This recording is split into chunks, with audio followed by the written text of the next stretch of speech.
ഇപ്പം ഞാനിപ്പോൾ എത്രയൊക്കെ നേടിയെന്ന് പറഞ്ഞാലും എന്തൊക്കെ ചെയ്തു എന്ന് പറഞ്ഞാലും എത്ര ബ്യൂട്ടിഫുൾ ആയിട്ട് ഇരിക്കുന്നു എന്ന് നാട്ടുകാർ പറഞ്ഞാൽ പോലും ഇൻസൈഡ് ഓഫ് മൈൻഡിൽ എനിക്ക് കുറച്ച് സങ്കടങ്ങളുണ്ടാകും അല്ലേ? അതൊരു ഏതൊരു സ്ത്രീക്കും ഉണ്ടാകും.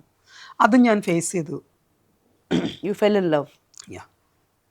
once, twice, Once. just once, Yeah, once in my life. and other breakup. Breakup that's not like ഒരു തരം മരം ചുറ്റി പ്രണയം അങ്ങനെയുള്ളതല്ലായിരുന്നു. It's a good relationship, it's a very good relationship. But എൻ്റെ ഈ ഒരു സൗഹൃദം, എനിക്കതിനെ സൗഹൃദം എന്ന് പറയാനാണ് ഇഷ്ടം. സൗഹൃദം ഫ്രണ്ട്ഷിപ്പ് ദെൻ ലൈക്ക് ഒരു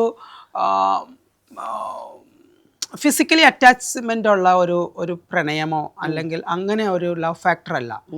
എനിക്കതിനെ നല്ലൊരു ഫ്രണ്ട്ഷിപ്പായിട്ട് കാണാനായിരുന്നു ഇഷ്ടം. അതിനിടയിൽ സംഭവിച്ചതെല്ലാം ഹ്യൂമാനിറ്റിയിൽ സംഭവിച്ചു പോകുന്നതാണ്. ഇപ്പം ഫിസിക്കൽ റിലേഷൻഷിപ്പ് ആണെന്നുണ്ടെങ്കിൽ, ഹഗ്ഗിങ് ആണെങ്കിലും കിസ്സിങ് ആണെങ്കിലും വാട്ട് എവർ, അത് സംഭവിച്ചു പോകുന്നതാണ്. അതിനപ്പുറത്തേക്ക് നമുക്കൊരു മൈൻഡ് ഉണ്ട് ഇല്ലേ?